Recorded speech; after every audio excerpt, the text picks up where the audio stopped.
Praise the Lord. परमेश्वर की स्तुति हो, प्रभु की महिमा हो। आप सब यहाँ पे आए हैं, बाद में ये वीडियोस देखने वाले मेरे यूट्यूब पे आप जॉइंट है। बहुत सारे लोगों ने इस हफ्ता में सब्सक्राइब किया है मेरा चैनल, इसलिए सब नए सब्सक्राइबर्स के लिए मैं प्रभु को धन्यवाद देना चाहती हूँ। आपने पिछले सप्ताह का जो मैसेज था उसको बहुत ज़्यादा प्यार दिया, बहुत लोगों ने देखा है, इसलिए मैं परमेश्वर को, प्रभु यीशु मसीह को धन्यवाद देती हूँ। और आज का भी टॉपिक हम देखेंगे कि परमेश्वर आज हमसे क्या बात करना चाहता है।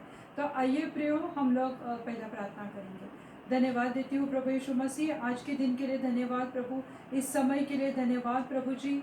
जितने लोग जुड़ रहे प्रभु सबके लिए धन्यवाद देती हूँ प्रभु जी। प्रभु यीशु मसीह मैं धन्यवाद देती हूँ सब जितने व्यूअर्स है प्रभु जी, जितने सब्सक्राइबर्स है, जितने मेरे दर्शक है प्रभु, सबके लिए धन्यवाद देती हूँ कि जो लगातार प्रभु मुझे ये वीडियो के द्वारा देखते हैं, मुझसे प्यार करते हैं, आपके वचन से प्यार करते हैं, इसलिए मैं धन्यवाद देती हूँ प्रभु जी।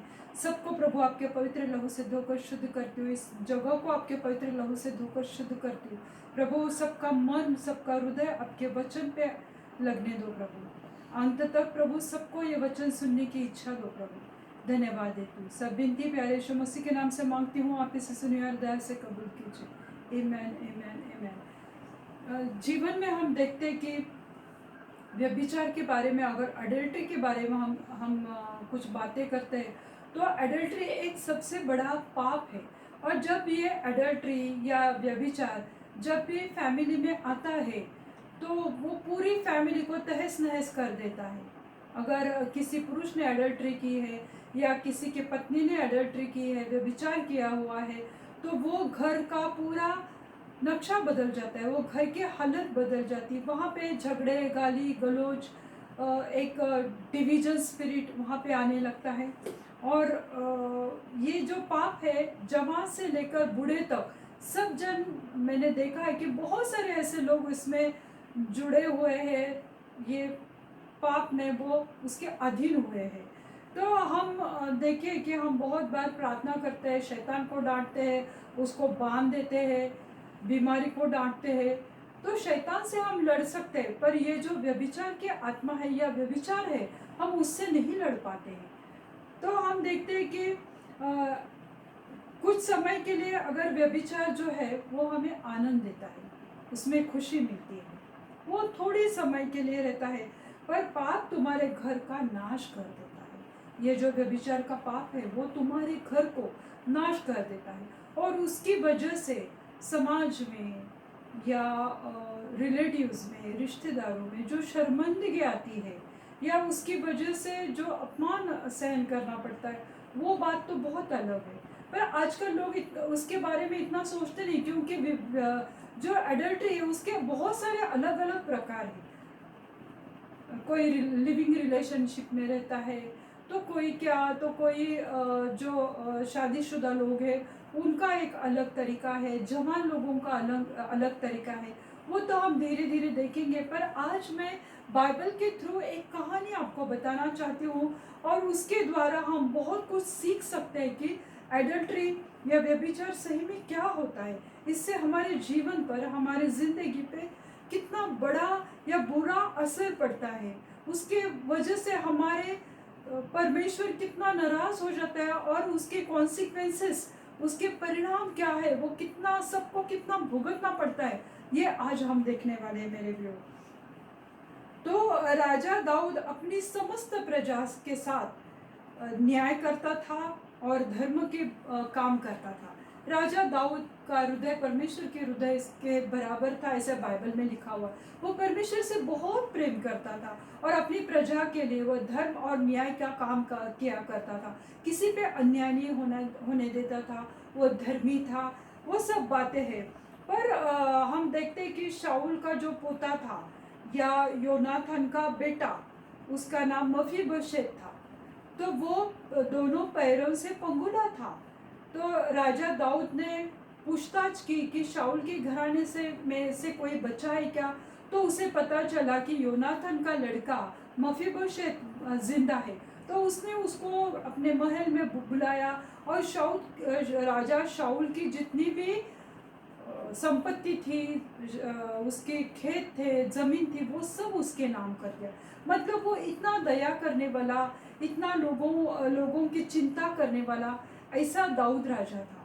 और एक दिन हम देखते हैं, अगर पहले शमूएल उसके 11वें अध्याय और पहले आयत से लेकर अगर हम देखते हैं 11 और 12 अध्याय में, तो हम देखते हैं कि दाऊद ने योआब जो प्रधान सेनापति था यरूशलेम का, तो उसने उसको कहा, उस दाऊद ने योआब को और उसके संग अपने सब सेवकों को और समस्त इस्राएल लोगों को लड़ाई के लिए, युद्ध के लिए भेजा था। और वो रामा नगर को घेरे हुए थे। रामा एक नगर था, उसमें अम्मोनी लोग थे, उनको वो घेरा डाले हुए थे। तो योआब जो था, तो योआब एक प्रधान सेनापति था, वो युद्ध को लीड करता था। उसके अंडर बहुत सारे युद्ध करने वाले अच्छे शूरवीर थे और वो सबको उसने भेजा था युद्ध करने के लिए। हालांकि देखा जाए तो युद्ध करने के लिए राजा दाऊद को भी जाना चाहिए था, पर राजा दाऊद उस समय अपने घर में, अपने महल में उसने रहना पसंद किया। आगे हम देखते हैं कि एक दिन ऐसा हुआ कि राजा दाऊद जब सांझ के समय यानी शाम का समय हुआ था, अपने बिस्तर से उठ गया, मतलब वो आराम कर रहा था और छत पे वो थोड़ा टहलने लगा, मे बी वो वॉकिंग करने गया था। और वहाँ पे टहलते समय उसने देखा कि एक स्त्री नहा रही है। तो उसने देखा और उसका मन में एक लालसा आई, उसका मन ललचाया और उसके मन में टेम्पटेशन आया और उसने सेवकों को बुलाकर पूछा कि ये कौन है। उसके बारे में पूछताछ की, किसकी बेटी है, किसकी पत्नी है, शादीशुदा है नहीं, सब पूछा। और फिर उसने उसके जो सेवक थे उनसे कहलाया कि जाके उसको मेरे महल में लेकर आओ।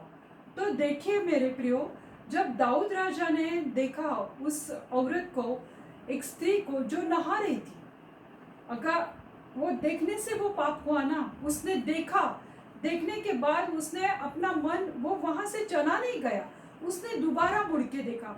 जब कोई स्त्री रास्ते से जा रही है, वो सुंदर है, हम आ रहे सामने से देखते हैं, अरे वाह अच्छी सुंदर स्त्री है, पर वापस उसको जब मुड़कर देखते हैं, दोबारा उसको देखते, तब मन में गंदे ख्याल रहते हैं। हम उसकी सुंदरता के लिए नहीं, पर एक मन में अभिलाषा आती है या टेम्पटेशन आता है या मन में लालसा आती है और इसलिए दोबारा उसको टर्न करके देखते, चाहे वो पुरुष हो चाहे वो स्त्री हो। तो उसको अगर हम दोबारा देखते हैं तो उसमें टेम्पटेशन होता है, लालसा होती है। तो दाऊद राजा ने जब देखा तो वो वहां से गया नहीं, उसे देखता रहा और जब उसको देखने से उसके मन में गंदे ख्याल आए, उसके सोच में गंदापन आया और उसने पूछताछ की। हालांकि उसको पूछताछ करने की जरूरत नहीं थी, ये कौन स्त्री है, क्या है। फिर उसे मालूम पड़ा कि उसी के सैन्य में एक आदमी था, उसका नाम उरिया था, हित्ती उरिया। तो उरिया की वो बीवी बत्शेबा थी, तो उसने अपने महल में उसको बुलाया और उसके साथ वो कुकर्म किया, उसने जो नहीं करना चाहिए था वो उसने उसके साथ किया। और उस समय में ये जो बत्शेबा थी, जब वो सांझ के समय नहा रही थी, तो वहाँ पे वो अपने जो ऋतु रहता है, मासिक ऋतु रहता है, उसमें से वो जस्ट निकली हुई थी, यानी वो पीरियड्स में थी, मंथली पीरियड्स में या मेंसेस में थी, जो उसके हर एक स्त्री को हर महीने में ये जो मासिक धर्म आता है तो उसमें वो थी। और जब कोई पुरुष किसी स्त्री के साथ ऐसे समय में उसके साथ शारीरिक संबंध बना लेता है, वो तो और बड़ा पाप है। उसके लिए हम एक वचन देखेंगे जिसमें ये लिखा हुआ है, लेवी की पुस्तक उसका 18वां अध्याय और 19वीं आयत में लिखा है, फिर जब तक कोई भी स्त्री अपने ऋतु के कारण अशुद्ध रहे, तब तक उसके पास उसका तन उघाड़ने को न जाना।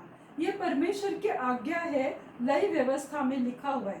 18वां अध्याय और 19वें आयत में लिखा है कि अगर कोई स्त्री मासिक धर्म है या अपने ऋतु में है, मंथली पीरियड में है, तो उसके पास जाना या उससे शारीरिक संबंध बनाना ये परमेश्वर की दृष्टि में पाप है।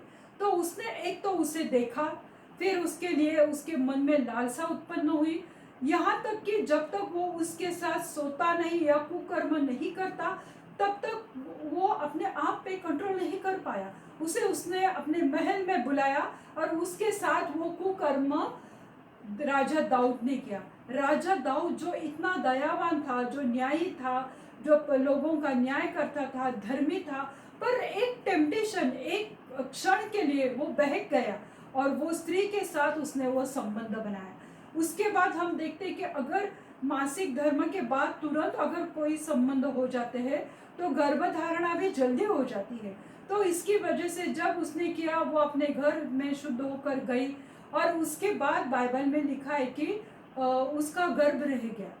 तो उसने बत्शेबा ने राजा के पास कहलवा भेजा कि मैं गर्भ में हूँ, मैं गर्भ से हूँ।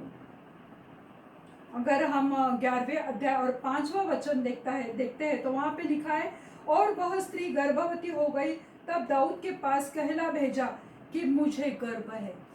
अब वो गर्भ से रह गई तो हम राजा दाऊद ने सोचा कि अभी मैं उसका जो पति था हित्ती उरिया, तो उसको मैं बुलाता हूँ और योआब को पास मैं संदेशा भेजता हूँ कि हित्ती उरिया को 2 दिन के लिए मेरे पास भेजो। तो 11वें अध्याय और 6वें अध्याय वचन में लिखा है, तब दाऊद ने योआब के पास कहला भेजा, हित्ती उरिया को मेरे पास भेजो। और वो तो राजा था तो उसको उसके आज्ञा का पालन तो योआब को करना ही था। वो भेजा तो फिर उसे क्या लगा कि उसने थोड़ी उसकी पूछताछ की, उसका कुशल पूछा, हाल हवाल पूछे, युद्ध कैसे चल रहा है, और फिर बोला कि अभी तू घर जा, आराम कर। पर जो उरिया था वो इतना वफादार था अपने स्वामी के प्रति, अपने राजा के प्रति, अपने देश के प्रति, कि उसने सोचा कि मेरे बाकी जो सैन्य में युद्ध में है लोग वो तंबू में आराम कर रहे, तो मैं अपने घर कैसे जाऊं, मैं अपने बीवी के पास कैसे जाऊं। तो उसने वहां से वहां जाना उचित न समझा और वो उधर ही आराम करने लगा। दूसरे दिन राजा दाऊद को पता चला कि अरे ये तो घर गया ही नहीं। फिर अगर ये युद्ध पे था, ये घर पे ही नहीं गया, तो उसकी बीवी कैसे गर्भवती हो गई। तो ये इसके लिए उसने दूसरे दिन उसे बुलाया, खाना वाना खिला के, शराब पिला के उसको बोला जाओ तुम अब घर। इतनी शराब पीकर भी, मतवाला होने के बावजूद भी वो वहीं पे सोया महल के बाहर, वो अपने बीवी के पास नहीं गया। तो राजा को दूसरे दिन वापस मालूम पड़ा। फिर राजा ने एक शक्ल लड़ाई। राजा को ऐसा लगा कि अरे ये तो बीवी के पास गया ही नहीं, तो फिर ये इल्ज़ाम किसके ऊपर आएगा। तो राजा दाऊद जो इतना धर्मी था, और देखिए मेरे प्रियो, एक गलती जब हम करते हैं तो एक का पाप करते हैं तो उस पाप को या उस झूठ को छुपाने के लिए हम दूसरा झूठ करते, उस झूठ को छुपाने के लिए हम तीसरा पाप करते हैं, और ये लगातार चालू हो जाता है। तो उस वक्त उसने कहा योआब को, उसने एक चिट्ठी लिखी और उरिया के हाथ ही वो चिट्ठी भेजी, और उसने उसमें लिखा, दूसरा शमूएल उसका 11वें अध्याय और 15वें आयत में हम देखते हैं। तो वो चिट्ठी में उसने लिखा, सबसे घोर युद्ध के सामने उरिया को रखना, तब उसे छोड़कर लौट आओ और वह घायल होकर मर जाए। उसने वो चिट्ठी में लिखा कि उसको ऐसे घोर युद्ध की जगह पे भेजो, क्योंकि वो इतना बड़ा योद्धा नहीं था। जो शूरवीर योद्धे रहते, जैसे कि एक युद्ध का एक नियम रहता है, एक रूल रहता है कि फ्रंट लाइन में अलग है, सेकेंड रो के अलग, थर्ड रो के अलग, तो अलग अलग रेंज रहते वहाँ पे युद्ध के लिए, और वही हिसाब से वो एक एक पलटन को सामने भेजते हैं। परंतु यहाँ पे हम देखते हैं कि राजा ने योआब से कहा, जहाँ पे घोर युद्ध चल रहा है वहाँ पे उरिया को भेजो, यानी वो उसका मर्डर करना चाहता था। और योआब ने भी जाके वो सब जगह का मुआयना किया और उसने सोचा कि ये जगह ठीक है, जहाँ पे घोर युद्ध है, भयानक युद्ध चल रहा है, और मैं वहाँ पे उरिया को भेजूंगा। देखिए मेरे प्रियो, ये कितनी बुरी बात थी कि वो उसको मरवाना चाहता था राजा दाऊद। ये बेचारा उरिया इतना वफादार था वो राजा दाऊद से, अपने स्वामी से, अपने देश से, कि उसने एक बार भी मेरे प्रियो चिट्ठी को खोल के नहीं देखा कि इसमें क्या लिखा है। मेरे प्रियो, वो उसकी चिट्ठी उसी के हाथ में थी जो उसी के मौत का फरमान था मेरे प्रियो। और वो वही चिट्ठी लेके, इतना वफादार इंसान कि वो चिट्ठी लेकर वो योआब के पास गया। योआब ने भी सोचा होगा कि कैसा ये इनोसेंट इंसान है, कितना निष्पाप ये इंसान है, और अभी ये मरने जा रहा है मेरे प्रियो। और उसने वो चिट्ठी दी और वो युद्ध में वहाँ पे मर गया। फिर राजा दाऊद ने उसके, वो स्त्री इतनी सुंदर थी बत्शेबा, बाइबल में लिखा है वो अति सुंदर थी, तो उसके सौंदर्य पे, उसके सुंदरता पे वो इतना मोहित हुआ कि वो अपने आप पे कंट्रोल नहीं कर पाया, और उसने उसको, उसकी उरिया की बेवा को, उसकी विधवा को अपने घर में लेके आया, उसे पत्नी बनाया और उससे शादी की। फिर वो दोनों के नाजायज संबंध से जो बच्चा, उनको एक लड़का हुआ। ये सब बातें तो किसी को मालूम नहीं थी, पर ये बातें परमेश्वर ने देखी थी। जो परमेश्वर ने उसे चुना और उसे राजा बनाया, उसने शाऊल से उसे छुड़ाया और उसको इतना आशीषित किया था, तो फिर भी उसने, उसकी इतनी सारी पत्नियां थी ऑलरेडी, बहुत सारी पत्नियां थे उसके महल में, फिर भी एक टेम्पटेशन, एक आकर्षण की वजह से, एक लालसा, एक लालच उसके मन में आया और उसने इतना बड़ा पाप कर दिया। और वो किसी को मालूम नहीं था, उरिया को भी मालूम नहीं था। उरिया तो बेचारा युद्ध में मर गया, वो इनोसेंट इंसान, और वो मर गया। राजा दाऊद ने उसे बकायदा अपने घर में लेकर आया बत्शेबा को। पर परमेश्वर से ये पाप छिपा नहीं था। परमेश्वर को तो पाप वो उसका उजागर करना ही था, क्यों तो हम लोग कितने भी अंधेरे में छुप कर लोगों से करते, पर परमेश्वर उसको सामने लेकर ही आता है। तो नातान संदेष्टा वहां पे वो भविष्य दक्ता था, वो आया, उसने दाऊद को एक कहानी सुनाई कि एक अमीर इंसान था, एक गरीब इंसान था। अमीर इंसान के पास बहुत सारे भेड़ थे, और फिर भी उसकी दृष्टि वो गरीब इंसान की एकलौती भेड़ पे थी। जब उसके पास मेहमान आए तो उसने वो एकलौती भेड़ लाई और वो उसको काट के वो उसका खाना बनाया। राजा दाऊद को गुस्सा है। राजा दाऊद ने बोला, कौन है वो इंसान कि जिसने वो एक गरीब का अधिकार छीना। तो नातान ने बोला, तू ही है वो इंसान, तूने ही ये कुकर्म किया है उरिया की बीवी बत्शेबा के साथ। तो हम 12वें अध्याय में देखते हैं, पहला दूसरा शमूएल उसका 12वें अध्याय और 9वीं आयत में देखते हैं कि नातान कहता है, तूने ही यहोवा की आज्ञा को तुच्छ जानकर क्यों यह काम किया कि जो उसकी दृष्टि से बुरा है। हित्ती उरिया को तूने तलवार से घात किया और उसकी पत्नी को अपना कर लिया, और उरिया को अम्मोनियों की तलवार से मरवा डाला। ये तूने ही तो किया। एक उरिया के पास एक लौती बीवी थी, तेरे पास इतनी बीवियां है, तेरे पास इतनी बीवियां थी, अधिकार था, पर तूने क्या किया? तूने उस इंसान की जिसकी एक ही बीवी थी, उसको तूने अपने घर में लाया और उसको मरवा दिया, और उसके ऊपर तूने तलवार चला दी। 10वीं आयत में लिखा है, इसलिए अब तलवार तेरे घर से कभी दूर न होगी। तूने मुझे तुच्छ जानकर उरिया की पत्नी को अपनी पत्नी कर दिया। परमेश्वर कहता है कि तूने मुझे तुच्छ मानकर उरिया की पत्नी को अपनी पत्नी किया, इसलिए तलवार अभी तेरे घर पे चलेगी। फिर आगे परमेश्वर ने कहा नातान से कहने को, यहोवा यह कहता है कि सुन, मैं तेरे घर से विपत्ति उठाकर तुझ पर डालूंगा और तेरी पत्नियों को तेरे सामने लेकर दूसरों को दूंगा, और वह दिन दोपहर में तेरी पत्नियों से कुकर्म करेंगे। ये कॉन्सिक्वेंसेस है मेरे प्रियो, ये दुष्परिणाम है जो पाप उसने किया, जो एकलौती पत्नी उरिया की उसने ला के अपने घर में लाए, उरिया का उसने खून किया, उसकी हत्या की। तो परमेश्वर कहता है कि अब तू सुन कि तेरी तेरे ऊपर मैं ऐसे विपत्ति डालूंगा कि तेरी जो पत्नियां हैं, एक ही पत्नी नहीं, तेरी जो बहुत सारी पत्नियां हैं, उनके साथ लोग तेरे सामने, तेरे दृष्टि के सामने उनके साथ कुकर्म करेंगे।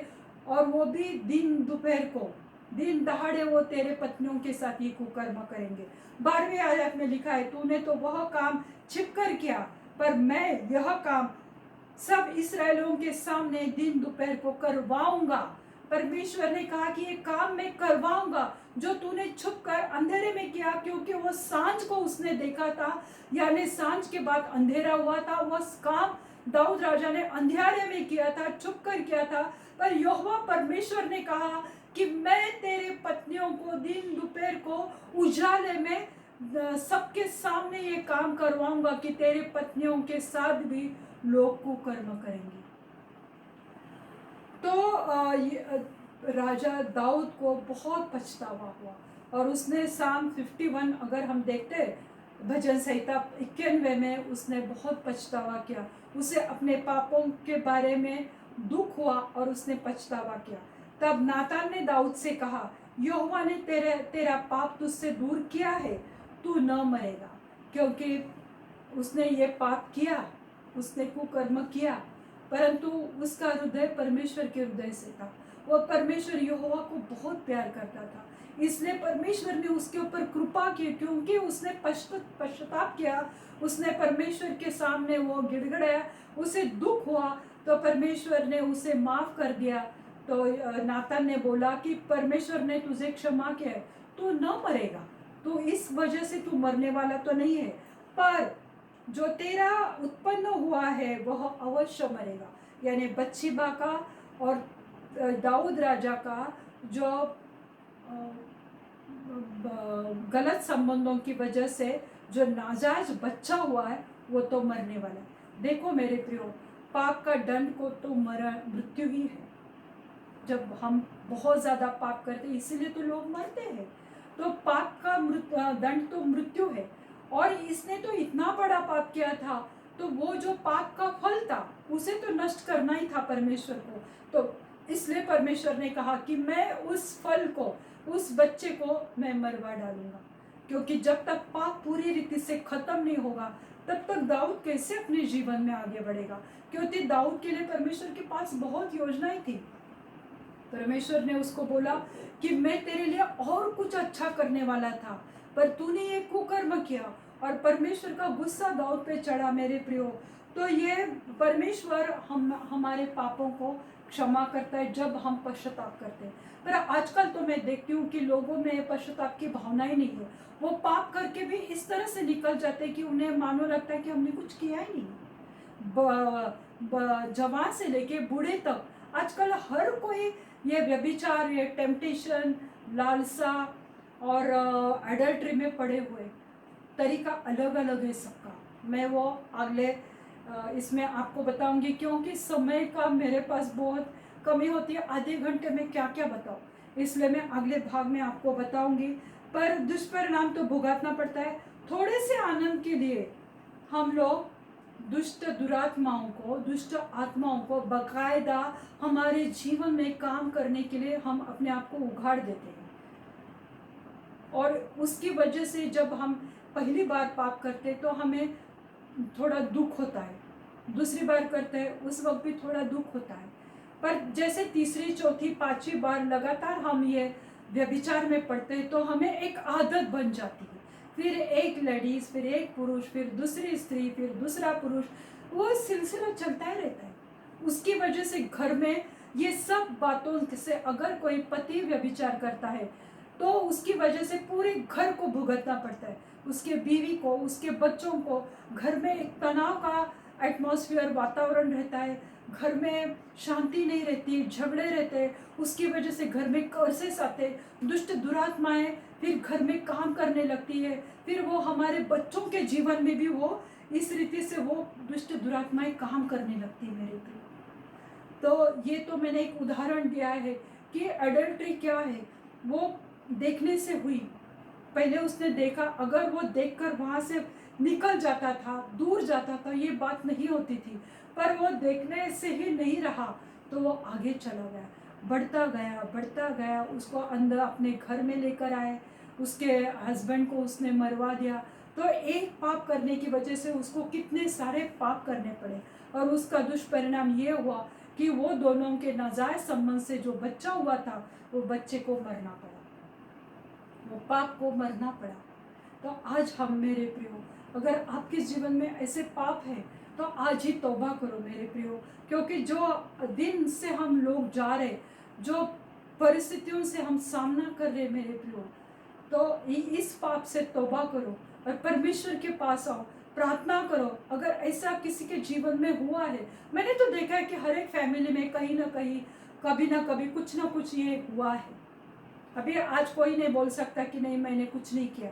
मैंने देखे, बहुत सारे फैमिलीज में मैंने देखे। तो आज ही समय है, जैसे परमेश्वर ने दाऊद को क्षमा किया, तो परमेश्वर आपको भी क्षमा करेगा।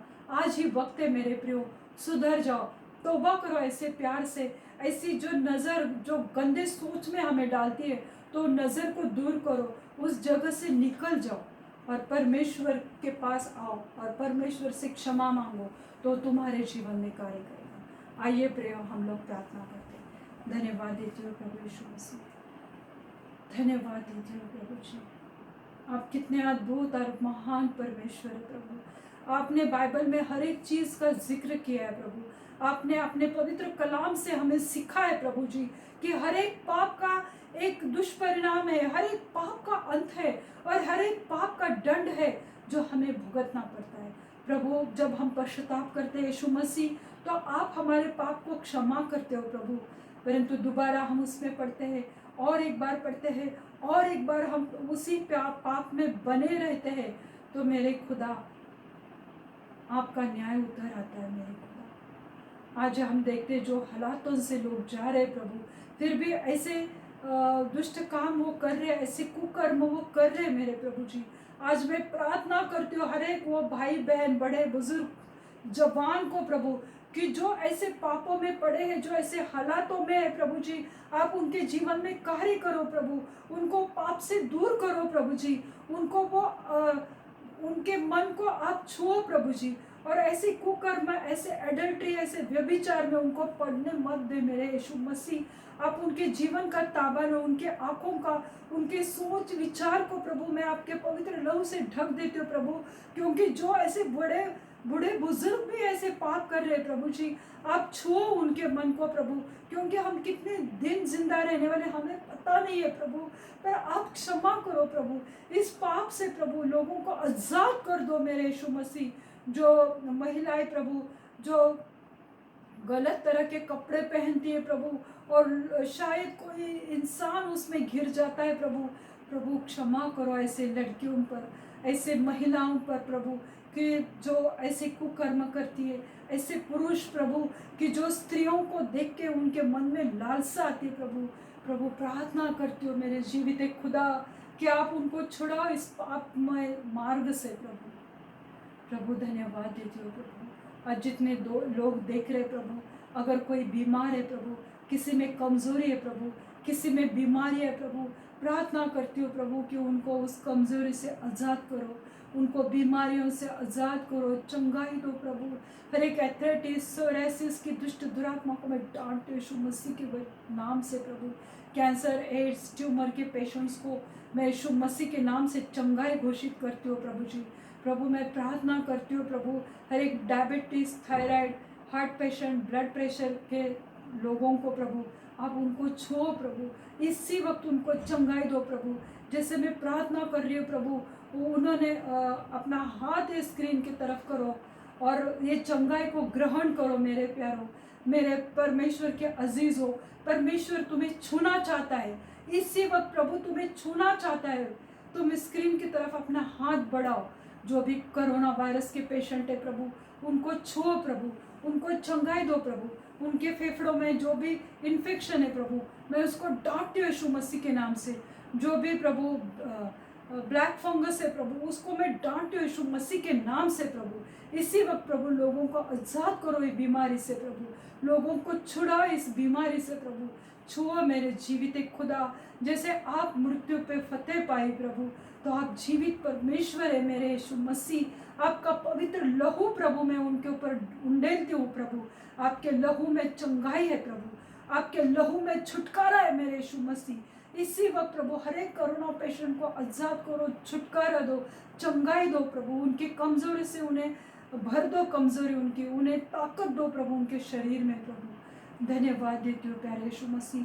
हर एक प्रभु जो भी भाई बहन इस वीडियो को देख रहे हैं, जो भी सेवक है प्रभु, उनकी सेवकाओं में भी आप आशीष करो प्रभु। उनके जीवन में भी ये बीमारी से निकाल दो प्रभु, सबको छुटकारा दो, आजाद करो यीशु मसीह। प्रभु प्रार्थना करती हूँ कि जो भी व्यभिचार की वजह से ये बीमारियाँ आई है प्रभु, उस व्यभिचार की आत्मा को मैं डांटती हूँ यीशु मसीह के नाम से।